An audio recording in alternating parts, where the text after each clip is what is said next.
Sir जय हिंद। Group captain UK Devnath sir, जय हिंद। बहुत बहुत शुक्रिया समय देने के लिए। Thank you sir.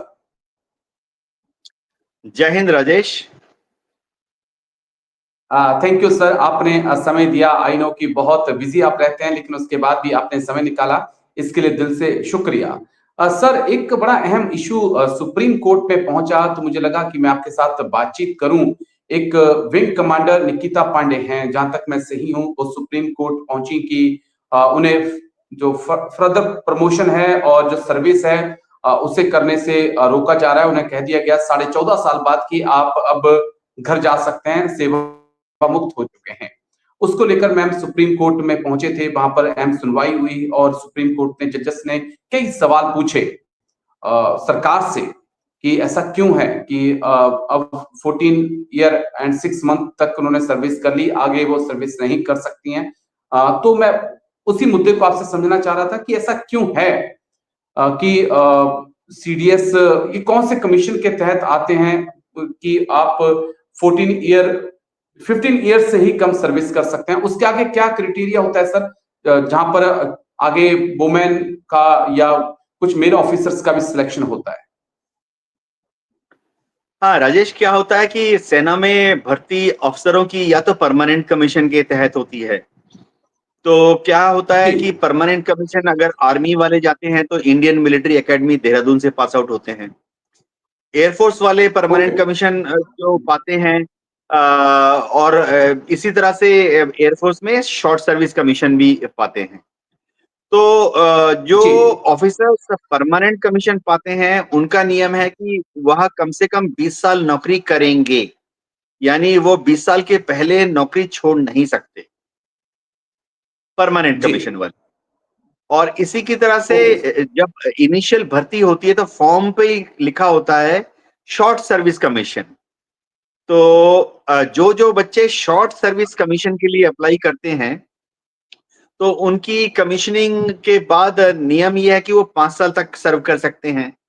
जाहिर बात है, आर्मी में कैप्टन बन जाते हैं, एयरफोर्स में फ्लाइट लेफ्टिनेंट बन जाते हैं। उसके बाद अगर वो चाहें तो और भी 10 साल तक, 5 साल का एक्सटेंशन लेके 10वें साल तक और सर्विस दे सकते हैं, देश की सेवा कर सकते हैं। और फिर उसके बाद चाहे तो 4 साल तक और एक्सटेंशन करके वो 14 साल तक सर्विस कर सकते हैं, शॉर्ट सर्विस कमीशन ऑफिसर जो होते हैं। तो ये थोड़ा समझना पड़ेगा। परमानेंट कमीशन जो होते हैं उनके फॉर्म ही उस तरह से भर जाते हैं, उनका रिटन टेस्ट भी अलग होता है, इंटरव्यू भी अलग होता है, एसएसबी भी अलग होता है। उनकी शर्त ये होती है कि वो 20 साल के पहले छोड़ नहीं सकते। और जो शॉर्ट सर्विस वाला फॉर्म भरते हैं, अफसर बनते हैं, उनकी शर्त होती है कि पहले वो 5 साल काम करेंगे, फिर अगर उनकी मर्जी हुई और उनकी रिकॉर्ड ऑफ सर्विस अच्छी रही और वो चाहते हैं तो 10 साल तक काम करेंगे।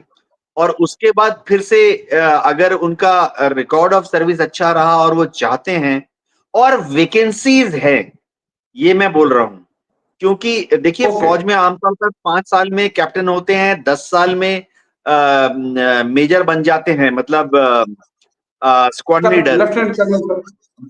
हाँ, 13 साल के बाद लेफ्टिनेंट कर्नल बन जाते हैं, यानी विंग कमांडर। तो वैकेंसी भी होनी चाहिए। तो अगर वैकेंसी है और उनकी सर्विस कंडीशन अच्छी रही तो उनको जो चाहते हैं फौज में रहना, उनको शॉर्ट सर्विस कमीशन से परमानेंट कमीशन दिया जाता है। तो आमतौर पे देखा गया है कि जैसे किसी किसी बार ये आकलन होता है मिनिस्ट्री ऑफ डिफेंस का, ये आकलन सेना नहीं करती है, मिनिस्ट्री ऑफ डिफेंस करती है। सिविलियन बैठे होते हैं कि आज से 10 साल के बाद कितने कर्नल चाहिए, आज से 10 साल के बाद कितने ब्रिगेडियर चाहिए। तो वो उतने ही लोगों को जो शॉर्टेज है, अगर शॉर्टेज है तो उनको शॉर्ट सर्विस कमीशन से परमानेंट कमीशन देते हैं। तो कई बार ऐसा होता है, अक्सर ऐसा होता है, अगर 100 बच्चे शॉर्ट सर्विस कमीशन के होते हैं तो 14 साल के बाद 100 में से 40 या 50 को घर में जाना पड़ता है। और दिक्कत नहीं होती है क्योंकि आमतौर पे 100 बच्चों में से 40 या 50 बोलते हैं कि हम घर जाना चाहते हैं, क्योंकि उनको बाहर सिविल में अच्छी नौकरी मिल रही है, या उनको घर में कोई दिक्कत है, या वो फौज से ऊब गए हैं, बोर हो गए हैं। दिक्कत तब आती है कि जब वैकेंसी कम हो और ओके। काफी बड़ी तादाद में बच्चे फौज में रहना चाहते हैं, यानी परमानेंट कमीशन चाहते हैं। किसी किसी बैच में ये गड़बड़ होती है।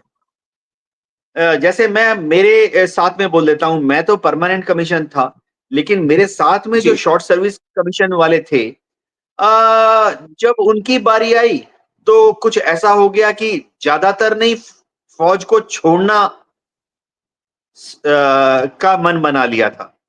तो कोई दिक्कत नहीं, ओके। जो थोड़े बहुत थे जो कहते थे कि हम फौज में रहना चाहते हैं, उतनी वैकेंसीज थी, उनको रख लिया गया।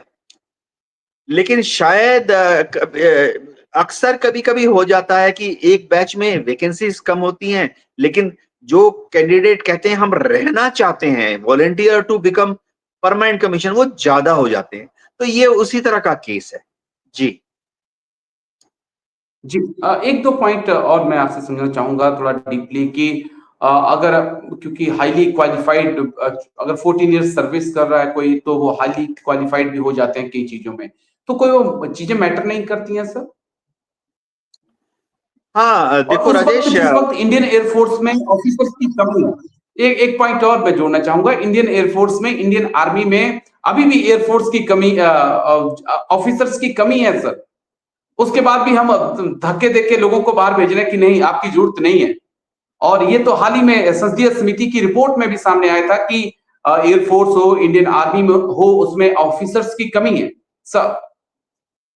हाँ राजेश, देखो ये जो कमी है, ये कर्नल रैंक में है, ये कमी ब्रिगेड, सॉरी सॉरी उल्टा, ये जो कमी है ये लेफ्टिनेंट कैप्टन मेजर रैंक में है। कर्नल रैंक में कोई कमी नहीं है, ओके। ब्रिगेडियर रैंक में कोई कमी नहीं है। देखो दर्शकों को मैं बता देता हूं, जो कि काफी सिविलियन भी होंगे, कि ऐसा नहीं है कि फौज में अगर 100 कैप्टन है तो कर्नल भी 100 होंगे, ऐसा नहीं होता है।